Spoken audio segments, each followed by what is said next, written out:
Eder, Mech, Pallister. Nell'ultima puntata di Storie Italiane, Eleonora Daniele ha allarmato un po' tutti dicendo che Claudio Sterpini non stesse bene, ma fortunatamente io qualche ora prima l'avevo sentito e anche abbastanza a lungo e posso dirvi che si sente bene tanto da andare in giro e fare programmi per il futuro.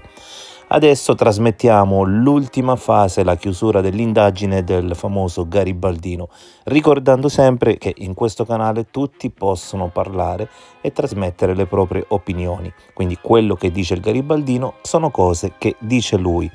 E sinceramente quello che dico io in questi giorni lo sto faticosamente trascrivendo nella tesi, sono arrivato al capitolo 5 di 7 più le conclusioni e naturalmente in attesa della Cattaneo. Eccoci caro Eder. Come ti ho anticipato, abbiamo una direzione di marcia di Lili, abbiamo un quartiere in cui si sarebbe recata, e ciò a seguito della valutazione di dati oggettivi che abbiamo studiato fino in fondo. Per cui, come primi in Italia, è arrivato il momento di parlarne una volta per tutte. Siete pronti? E allora tenetevi saldi alla poltrona, perché è una bomba missile. Oggi vi parleremo anche delle 3 telefonate avute da Lilli tra il 9 ed il 14 dicembre con Claudio e che ritengo fondamentali in quanto nel fine descritte come da titolo Telefonate della morte. Allora, noi sappiamo che a piedi Lilli dirige verso la San Cilino, non arriva alla caserma Carabinieri che non la inquadra in telecamere, per cui lì ci sono solo 2 strade, una sale verso un quartiere e altra scende sulla Sanzio. L'ultima la escludo perché è molto trafficata e sarebbe stata vista, mentre mi interessa quella che sale verso un quartiere di case indipendenti con giardino. Questo abitato costeggia il parco San Giovanni. In linea d'aria si scorge il posto delle fragole e poi più avanti ci sarà il ritrovo del cadavere di Lilli. Il 5 gennaio, ecco quindi che il discorso territoriale torna adesso come non mai, perché da lì puoi raggiungere il parco, ciò ad opera del terzo, dopo che ha commesso il fattaccio con Lilli. Adesso vediamo come si arriva al 14 dicembre e perché Lilli ci andrà lì. Allora noi sappiamo che Lilli dialoga con Claudio come non mai e per tanti minuti solo 2 volte, di cui qualche giorno prima, oltre 13 minuti, mai ebbe a parlare così tanto. C'era qualcosa che non andava. E Claudio non dettaglia tutto, ma solo parte del loro parlare. Per cui noi riteniamo che dalla prima e poi la seconda e poi la terza telefonata sia venuto fuori un nome ed un posto. Ecco come Lilli viene a sapere del terzo. E che abita in un posto di cui Lilli ha le chiavi. Adesso seguitemi meglio. Claudio ha detto che si incontravano in varie location e che lui diede la chiave a Lilli. Una di queste era occupata dal terzo che ha aggredito Lilli quando lei si recò ivi. Il fine del suo andare lì è collegato alle telefonate di Claudio, che però, si badi bene, non c'entra con la morte di Lilli.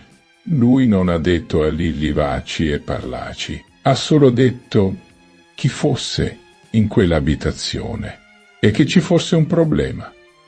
Ma Lilli non doveva interessarsi, di ciò invece lo farà, e ciò senza dire nulla a Claudio.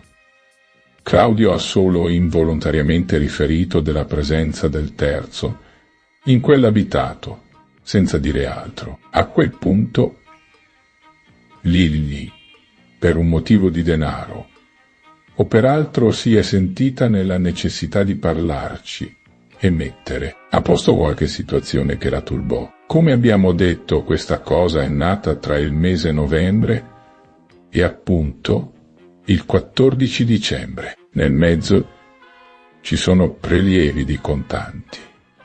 Ci sono momenti di sconforto e pianti di Lilli. Si diceva risolvere la vicenda. Quando poi vuole prendere di petto il terzo, lo affronta perché ciò ha fatto e non lo dirà a Claudio, inventando la scusa della Wind perché lei ci avrebbe messo poco tempo era risolvibile per lei, ma il terzo ha voluto di più e l'ha aggredita. Claudio disse che ha paura per sé e per la famiglia. Così disse ad Eder di Presenza. Si riferiva a persone che conosce Sebastiano. Allora, a questo punto possiamo unire i due dati oggettivi e risolvere il caso per poi parlarne alla procura. Di Trieste seguitemi nel concetto oggettivo dei dati. Ecco allora, Claudio si limita a riferire della presenza del terzo e del luogo, dicendo a Lilli: è lì ancora quello, e tu hai anche le chiavi ancora. Quel terzo a sua volta è conoscente di Sebastiano. Occorre dire che uno può avere anche amici poco di buono, e ciò non è un reato però. Per questo dico che Sebastiano ha saputo in mattinata di Presenza dal conoscente, ma Sebastiano e Claudio non c'entrano nulla. Ciò detto, questo terzo è persona cattiva e pericolosa, e da qui nasce poi tutto il seguito, con Claudio, che non vuole parlare di lui, e lo dice ad Eder che ha paura per i propri figli. Sebastiano non può a sua volta per conoscenza diretta, ma poi si cerca l'alibi,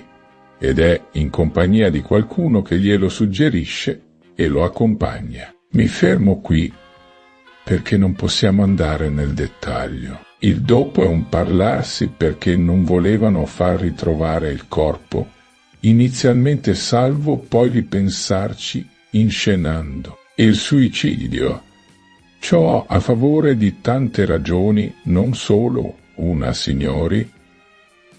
Si tratta di terzi che conoscono le scene del crimine, ne hanno visto tante, sanno come si gestisce un cadavere, come si pulisce, come si trasporta, con diversi sacchi. Quelli del trasporto non li hanno lasciati sul cadavere, se non quelli più interni a contatto. Tutto per non disperdere i liquidi, per non macchiare.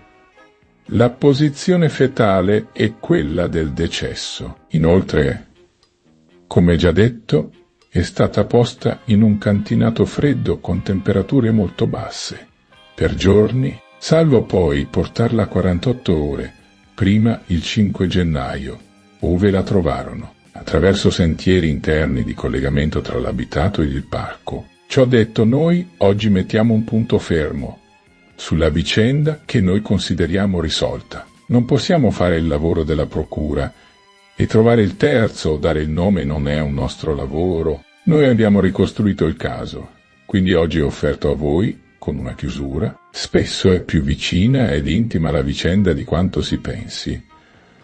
Parlate integralmente e non tacete se volete dare giustizia vera a Lilli. Non abbiate paura. Ciao! Ehi, non dimenticare di iscriverti a questo canale.